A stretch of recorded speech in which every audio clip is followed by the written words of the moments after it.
په کمپلیکس هسپتال کې موجود یم او یو ورور راپسې رنګ وکړو چې زما نه شاته دا کومه مور ولاړه ده دا بیماره ده دا بېوسه ده غریبانان دي په کور کې صرف یو دا ده او یو چې کوم دی د دې مور ده دا دې ټایم کې په مردان کمپلیکس هسپتال کې ده او لاس کې ورسره دا چټونه چې تاسو وینئ که نه چټوښی مور دې چټ باندې دې مور ته دوايانې لیکلي دي او دوايانو دپاره دې مور سره پیسې نشته دا مور به درسره په خپله باندې انشاءالله خبرې کوي. مور د کوم ځای یه؟ د ګلباغ. د ګلباغ یا او دلته کمپلیکس هسپتال کې اوسئ؟ دلته اوس کمپلیکس هسپتال کې راغلی یم نو د دې یا 14 ورځې ما د دوی وشو چې ما ته سره پیسې نشته نو ما ته د دوی نه میلاویږي نو زه په کټ پرته یم نن راپاڅېدم ټوله رپېږم زما د لاس رشته نور مې څوک نشته مور مې په کور کې پرېښوده زه ترې ووتلم او بله د 1000 روپۍ بل راغلی و میټر یې وړو بیا پسې زه په خپله لاړم منډه تړله مې وکړله او میټر یې ویې نه وړو نو تاسو زما سره لږ لږ امداد کوئ چې زما دا دوی سلکاري شي او خاوند نشته زه خو په تاسو ته پته ده په 4مه میاشت کونډه شوې یم پسمرګۍ مې ماشومه شوې که تاسو یې نه منئ نو زه به تاسو ته د لور کوره مخیم. دا مور ده دا ډیره زیاته بېوسه ده او د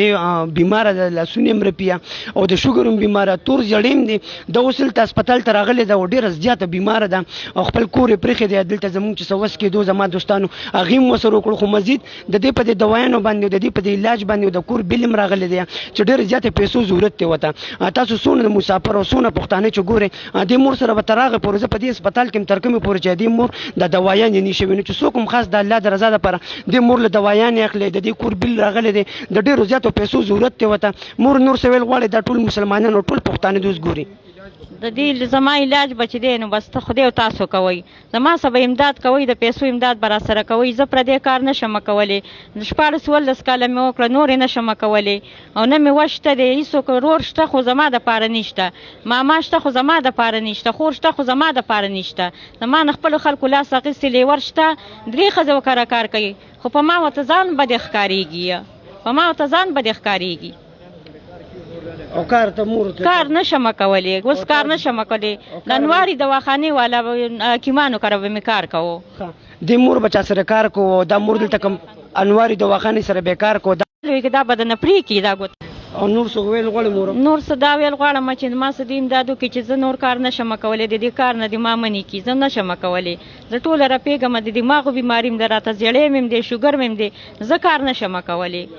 دا مور ډیره زیاته غریبه ده او ډیره زیاته بېوسه ده او دې سره څوک نه څوک مرسته او تعاون وکړي دې ټایم کې دا په هسپتال کې ده مور ټینشن مه لخه دا ټول مسافر او دا ټول پښتانه ستا ګوري انشاءالله چې تا له به اوس زه داسې ګنټه یو نیمه ګنټه پس راځم دوایان هم بدلم هر څه بدلم ښه دوستانو وګورئ دا لاسونه یې رړه کړي او دا مور بیماره ده جاړه مخه مور نه جاړم مسافر او ټول پښتانه ما باندې دا رپېده د دغه نه راشي که نه هېڅ هم نشته مور ښه زما مور یا هېڅ ټینشن مال دا زموږ د ټولو مور ده ستاسو مور ده څونه پښتانه دي مسلمانان دي مسافر دي د مور سره ودرېږئ او انشاءالله د دې مور دوایانو باندې څه پیسې راځي او د کور یو بل ورپسې راغلی چې دغه ټینشن مطابق دا مور جاړي مو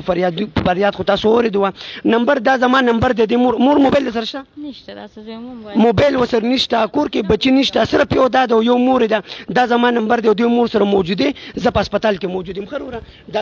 چې څوک د چا مرسته نشي کولی دا ویډیو خاص د الله د رضا دپاره مخکې شیر کړي چې د مور سره څوک مرسته او امداد وکړي.